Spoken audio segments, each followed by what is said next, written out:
The name John Goulet is synonymous with sports sedan racing, but at the start of this year, they missed the first round. We went down and caught up with the Audi team owner to find out why they're back. Look, we were going to have a break.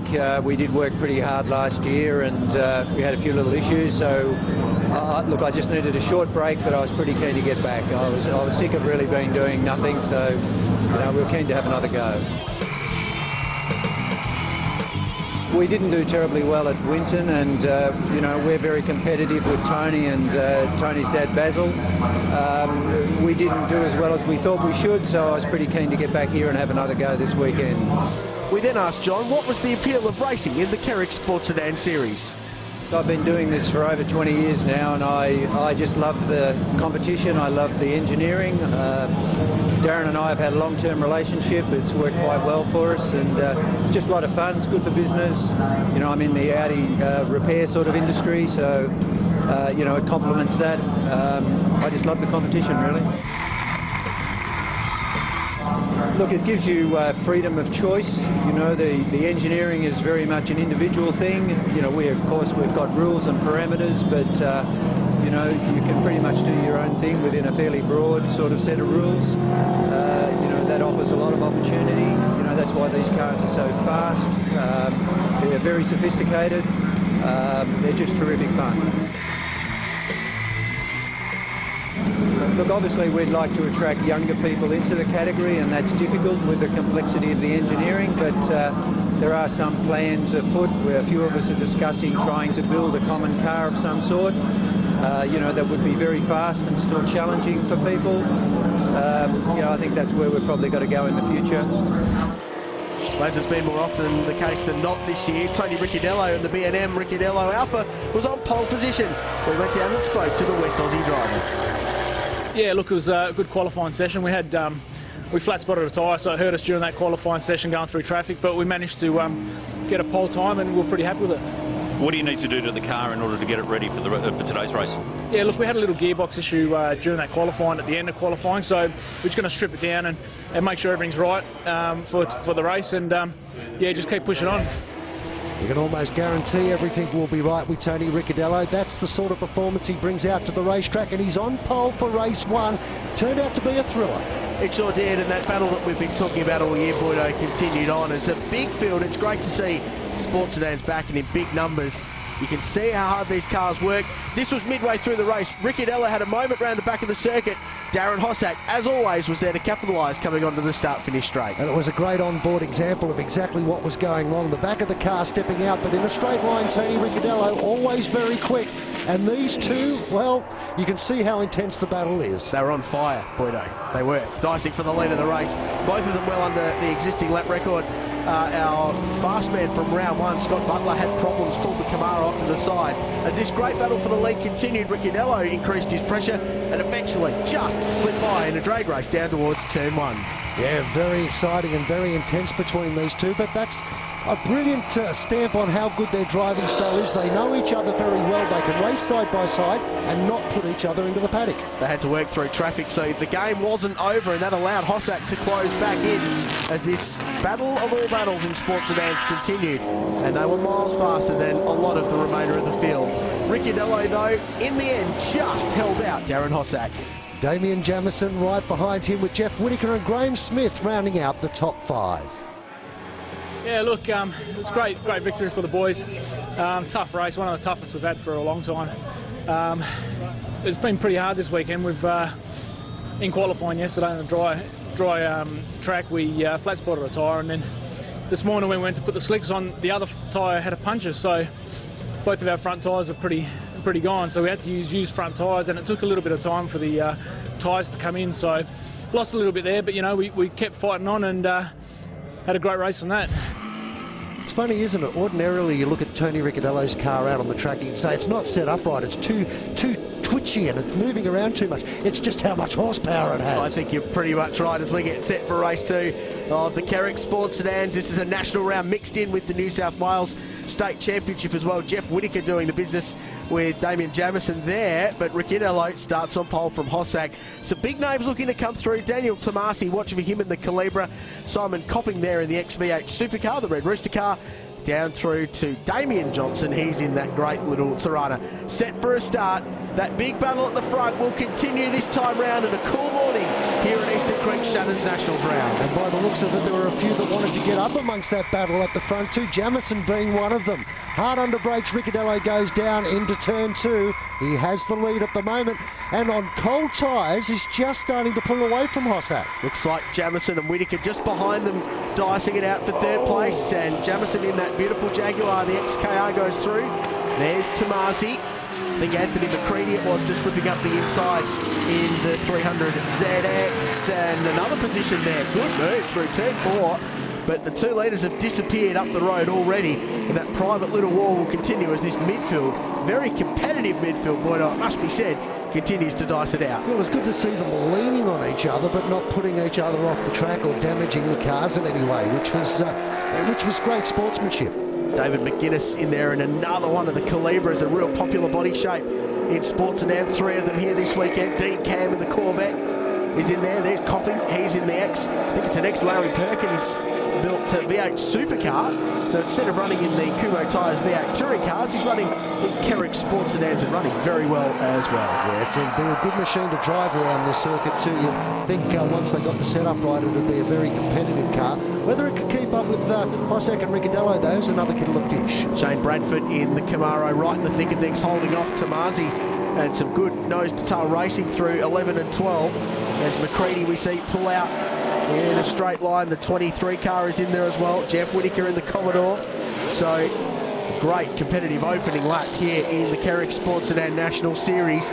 Ricciardello had it all his own way in the first round, Boyd. Someone very wide there at turn 1. Yeah, it was the car just in front of McCready that managed to get itself out into the sand trap by the looks of things, or just dipping a wheel off into the dirt. Oh, Smith in the Calibra. That's the second time we saw that going down through turn 1, so obviously an issue there. Ride height issues, perhaps? No, that looks to be a little bit more blue. A bit more fundamental, do you think? Yes, I think it's about time that they check the use-by date on that motor. Chris Jackson in the Calibra goes through. We'll follow the progress of that car for you. Best before today. Yeah, I think so. Oh, yeah, and I think you might be right. He's slowing now. The 97 car goes through, starting to drift back down the order. McCready past. There's McGuinness. Oh, yeah, that's fairly fundamentally failed there, Boydo. I think you're right. Yeah, there's a bit of blue in that. Ricciardello, the battle on up front at the moment, and Darren Hossack hasn't let him get away. You could see that Ricciardello was able to get a little bit of a gap on the opening laps in spite of what he said about the cold tyres on board his machine. But now all of a sudden, you see Darren Hossack closing the gap, and the battle that we've seen not just through the previous race, but right throughout these two guys' careers is going to continue on. Now in race 1, in beautiful conditions on Saturday afternoon, both cars well underneath the existing lap record. Now, yes, it's helped by some track changes here at Eastern Creek. There's some new aprons that have been built so the cars can run wider and quicker under the straights, but 1:29.85 new lap record for Ricciardello, but Hossack a 1:29.89, a few hundredths of a second between these two in race 1, and already in race 2 in cooler conditions they're already on lap record pace again. You can see a classic example there as Darren Hossack tried to move out on Tony Ricciardello. You could see the front nose all of a sudden getting breeze across it and sucking down to the ground. Gives you an idea of how much downforce those front nose cones can generate. A couple of different lines there into turn 2. There's a couple of ways you can get into that corner, and they both showed us them right there as this great dice continues. We're on board with the Audi. Let's have a listen.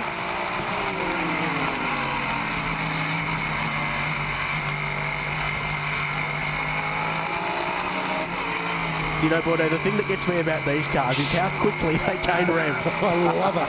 Love the sound of them. They're right at the maximum RPM, and it's always great to listen into how hard they are working. Well, Chris Jackson's got the number 1 on the side of his door for a reason. We spoke with him before this race.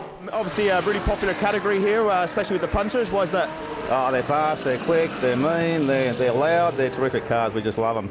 We've got all the state cars here as well this weekend, so it's a combined round with our National Series and our State Series. So we've got pretty much all the best cars in the country here. It'll be an awesome event. Has the Calibra been going for the setup? Excellent, excellent. Yeah, we're sort of third on the grid. So as far as a state car running at national level, we're pretty happy with that. We're sort of right up there, and yeah, we're ready for a big day. Hossack and Ricciardello, can they be beat?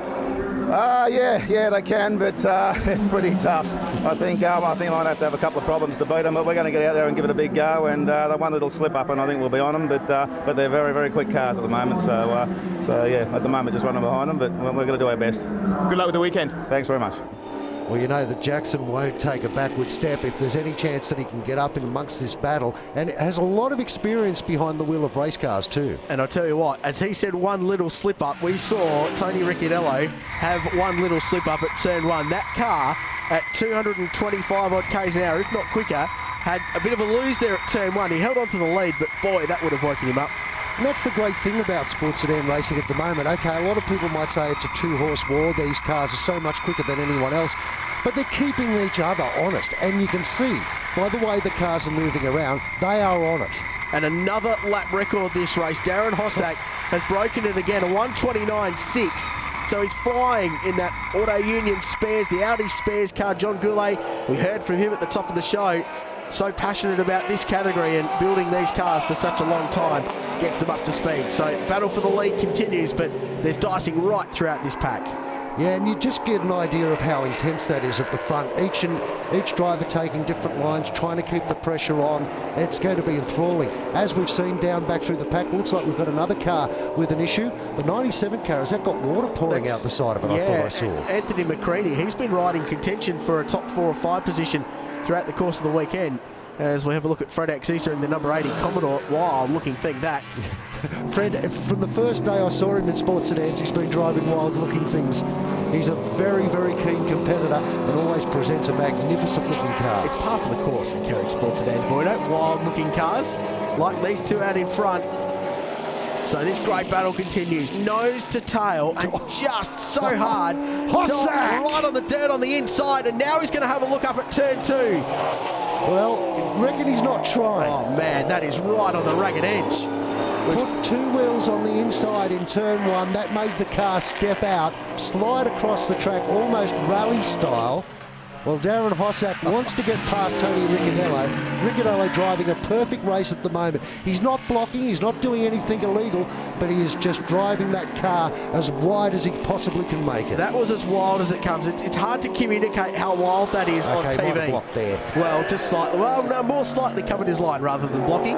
But that's a wild spot to do it. Fastest point of the track. And these cars, Boydo, remember, are as much like an open wheeler. Big tyres and big wings, so they've got a lot of aero downforce. And when you get unsettled like that at 220 plus, that's a big, big moment. I'm really enjoying watching these two guys at the top of their game in this category, throwing it on the line. Now Hossack half a chance of looking up the inside, decided better, because if he didn't get the overtaking manoeuvre done, it would have cost him a lot of ground. Now he gets a chance, puts 2 wheels out on the dirt as he tries to get up behind the rear wing of Ricciardello to get the slipstream down the straight. Now, here we go. The key is that the Audi's very good power down out of the corner, but the Alpha, I think, has got a couple more k's an hour in a straight line across the line, and Ricciardello holds on.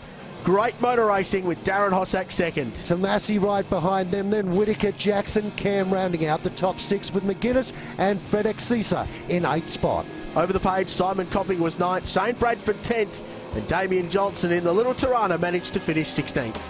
Tony, 2 from 2, so a good start to the weekend. Yeah, look, tough race again. You know, both cars are so close, and you know, certain parts of the track we had a bit of an advantage, and other parts Darren was a bit quicker. So just such a close race, and you know, a great effort by the boys. Well, the third race on the card was shaping up to be a very interesting one. Tony Ricciardello electing to put new tyres on the rear of the car, felt they were unsafe, and as a result of that, rear grid. Yeah, and it just made things a little bit more interesting. You can see the kind of racing we had in the midfield. It was fantastic to see, and very close competitive racing. Really, none of these guys are rival for Tony Ricciardello, especially with new tyres on the back of the Alpha, getting the power down well and charging his way through the field, and he passed Fred Axisa with pretty quick precision. Yeah, had to back out of it as Fred came across to pick up his line, which he was entitled to do. It's all about the guy overtaking, doing the right thing, but it wasn't just in the mid-pack, it was the outfield too that there was plenty of action. Yeah, cars strewn left, right and centre, the Calibra and the Corvette of Dean Cam as well. Meanwhile, out in front, Darren Hossack serenely cruising through. Little did he know that his own lap record was being knocked off as Tony Ricciardello, with fresher rubber, smashed it again down into the low 121. I think he was more worried about his fillings falling out as he went across the ripple strips, and the checkered flag came out, and it was a Darren Hossack victory in the third race of the weekend, and a great drive by Tony Ricciardello to finish right behind. Daniel Tomasi gets a well-earned podium down to Fred Axisa, who finished 8th in the Commodore. Well, Darren, a second earlier on in the day, it's good to get away with the win at the end. Yeah, it was good to win. I mean, unfortunately, Tony had to put new tyres on for that one because he'd worn through his other ones, and with our rules, you've got to start rear of field, so it wasn't really a fair race, but the race was on for the lap record then, and we went close. We did a 29.4, but I think he pipped us with a 29.1, but it's been a good weekend. We've both raced door to door, and, you know, really enjoyable when you can race with someone like that. Yeah, I think there's a lot of satisfied faces up and down the paddock after that one. Round 3 of the Carrick Sports Sedans. Ricciardello's got a very handy lead in the series standings, but Shane Bradford doing nicely in second with Dean Cam third.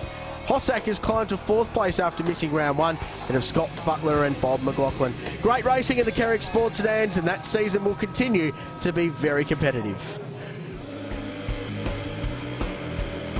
As it always is at the Shannon's Nationals, today's been a massive show. The Porsche GT3 Cup Challenge, the Carrick Sports Sedans and TTM Commodore Cup have provided us with great racing. But that's not the end. There's more to come in coming weeks from this big weekend of action for the Shannon's Nationals, presented by Hi-Tech Oils. On behalf of the entire team, thanks for watching. It's bye for now.